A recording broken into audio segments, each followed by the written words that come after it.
How's it going, guys? Today we'll be going over setting up the ARC Carrier V2. Many of you guys have received your ARC Carrier by now, especially if you ordered from the most recent batch we've done. But we found it valuable to go ahead and do a video on how to set it up properly because our carrier is a bit different than other ones. Some of you guys may have figured it out by now, but for those that still have any burning questions, we're going to go over it in this video. We're also going to try to break this down into different sections for those of you who have a question only in one area and don't need us to go over the entire thing. That said, let's get started. Regardless of how you order the ARC Carrier, whether as a complete carrier, just the base, or a Cummerbund, all the components will come shipped as this. The base will be packaged separately, and inside it'll include the front and rear plate bags, shoulder straps, and shoulder pads, 2 sets of pontoons, a first rear tube on one shoulder, and a metal ring on the other shoulder. Pretty much, it's only missing a Cummerbund. When you get the Cummerbund, inside you'll find the Cummerbund. But you'll also have 3 strands of shock cord, 2 of which are thinner and weaker, and 1 of them which is thicker and longer. And this is really up to you on how to lash your Cummerbund to what desired strength you want, and we'll be going over that later on. The Cummerbunds, and then 2 front flaps for your Cummerbund with first rear tubes on them. If you order a placard either from us or someone else that can accept a first rear tube, these are split bar removable, so you can take these off and put them onto the placard and then use that as your front attachment method for our Cummerbunds. To set up the ARC Carrier base, what you're basically going to do is just strip everything that you can off of it. This will essentially allow you to access all the adjustment points that are under here. You can think of the pontoons as the hood of your car. You open it up to get to everything else. So start with these. Peel these off.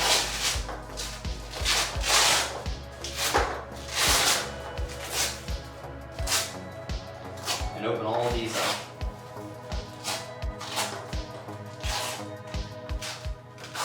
For this video, we'll be demonstrating on the front plate bag, and all the steps are repeatable on the rear plate bag. Now that we have all of these opened up, what you'll do is go ahead and line up your top flap with the Velcro along the upper seam. This is a good starting point, as when you take your plate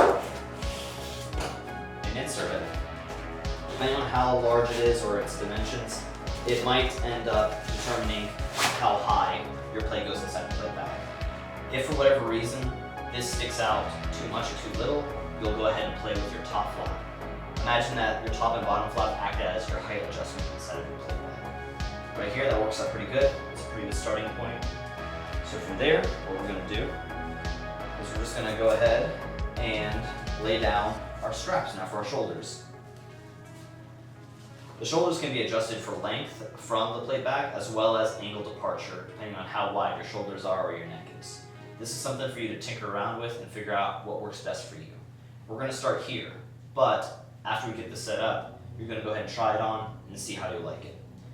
What you'll notice underneath these are these 1-wrap bands. Once you've determined where you want these shoulder straps to be permanently, you'll go ahead and mark where you like them, and then you'll peel this up like that and pull this guy in. That'll produce a much more secure hold that keeps all of your stuff in place. Personally, I haven't used these in testing. I've been actually running my own carrier without these this entire time, and the straps have stayed in place. But we recommend that you do use these once you know for a fact you like where it's at. From there, you'll go ahead and close at the bottom of your plate bag for now. And if you're going to be attaching a radio or route any sort of con cables, now's the time to do so.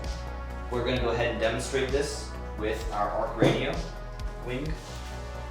And for this, we're going to go ahead and flip it over real quick and attach this to the side of our plate bag. We'll go ahead and flip this over.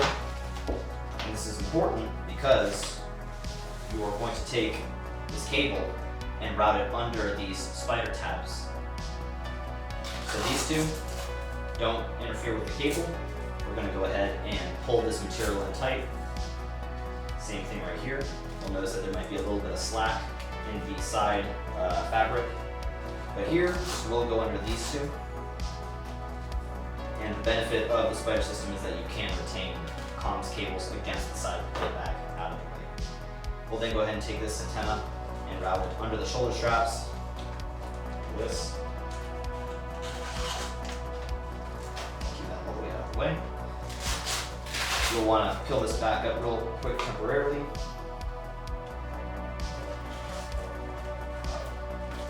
And capture this across the top. And that is if you're going to be running your antenna onto the other side where you have a D-ring instead of a tube. From there, you'll go ahead and continue to fix the sizing of your plate bag by grabbing this material, laying it down, attaching the straps, grabbing all this material and tucking it in, and finally doing our elastic. Once you have all that done, you can go ahead and take your pontoons, lay them down. We recommend taking the exterior of the hook and lining that up with the exterior of the attachable loop surface. That way you end up with a nice gap right here in the middle. These two shouldn't be pressed up against each other. You should be leaving a little bit of a gap there so that air can pass through. And then once you're done with that, lift up your bottom flap and then fully insert these so as the Velcro doesn't stick out of the bottom and rub against your belly.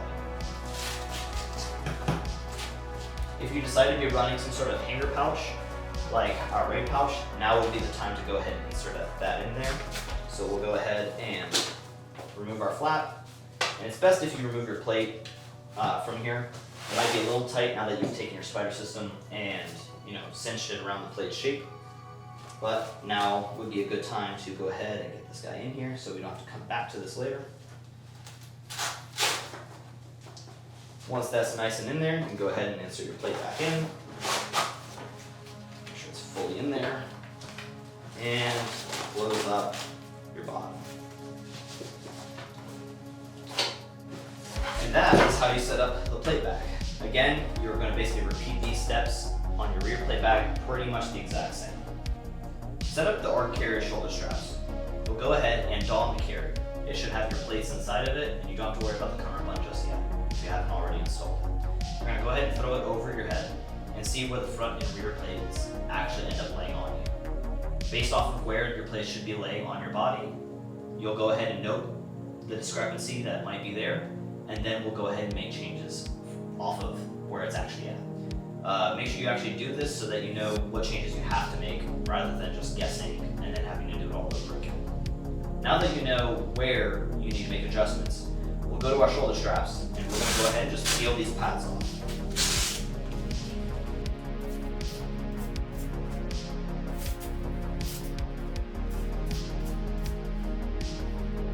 Now that we have our shoulder straps off, we'll go ahead and make the adjustments they need to.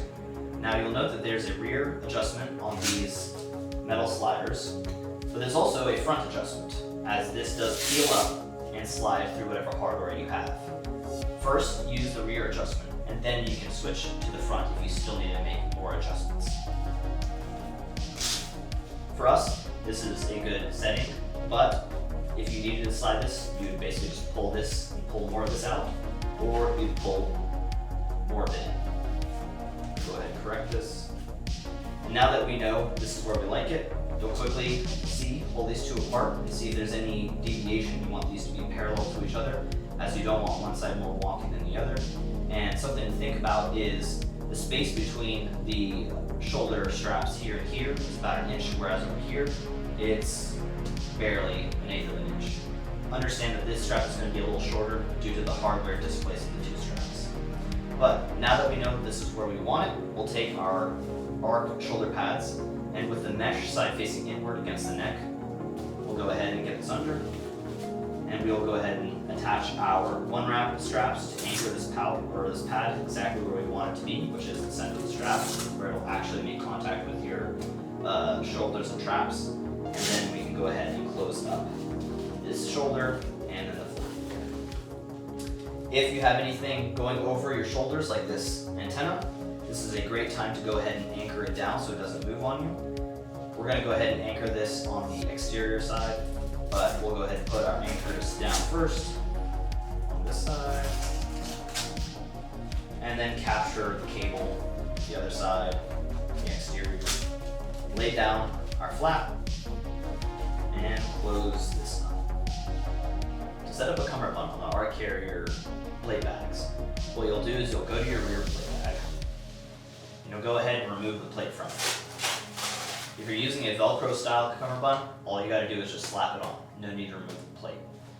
We are gonna go ahead and mount our cummerbund to it, which is a lash-on cummerbund.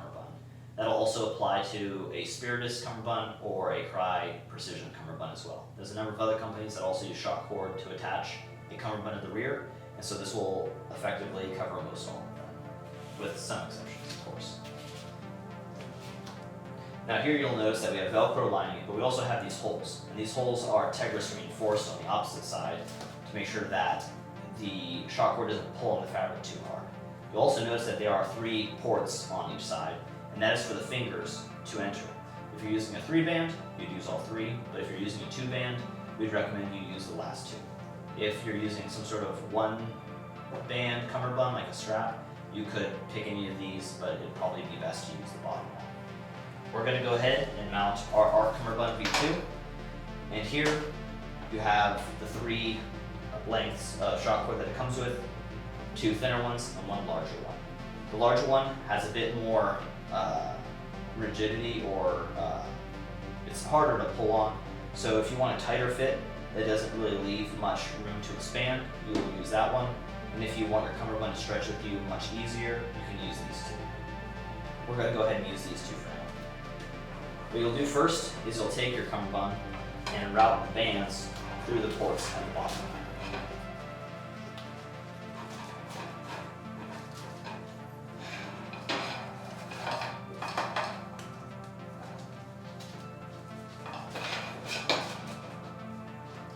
Once you have that there, you're going to basically just guess to see where you need to set this up. We're going to go ahead and take our shock cord and start by looping the ends through these bottom holes, and we're basically just going to make X's till we get to here, and then we'll tie off the remainder. So we're going to start right here as our guess for how our fitment will be. We're going to go through our first band, and then we're going to go into the next hole above. From there, we're going to take that same length, and we're going to pass it through the hole above that one. That way our remainder is sticking out the top. We're going to do the inverse with our other length by coming through the hole we skipped right here, routing it through, and then taking that and going through the other band. From there, we're going to go ahead and even these out so that our ends are even, and this will make our life a little easier when it comes time to tie knots.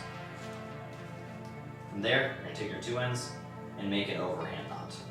Where you place this overhand knot is going to determine how much length you actually have given your cummerbund. As any slack, let's say you stop it over here, but when you pull this, this knot's going to go to where it cannot pass anymore.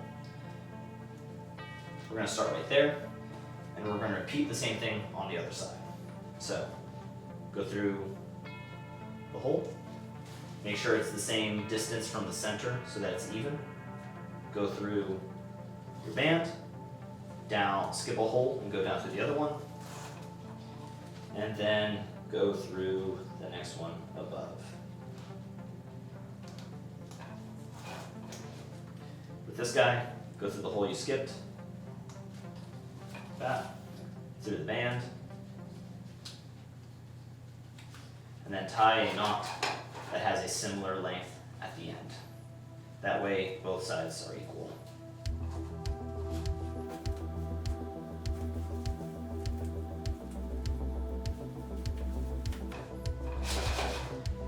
From there, you'll go ahead and insert your plate back inside. Close up your flap. And then shift to your front plate bag. Here, you're going to take whatever method you want to attach the cummerbund to the front. That can be the flaps or a placard, and you're going to lay it down on the front. Now with your plates inside the plate bags and your cummerbund attached, we'll go ahead and doll the carrier. Once you have your cummerbund clipped into the front, you'll go ahead and take a deep breath and see how does the cummerbund interact with the body. Is it too tight? Is it too loose? Does it leave room for you to breathe heavily? And then from there, you'll go ahead and make the adjustments you need to make. For those adjustments, you can come back to your rear, open it up, and by loosening your knot, you can give yourself a little bit of excess room if it's too tight on you. Like that.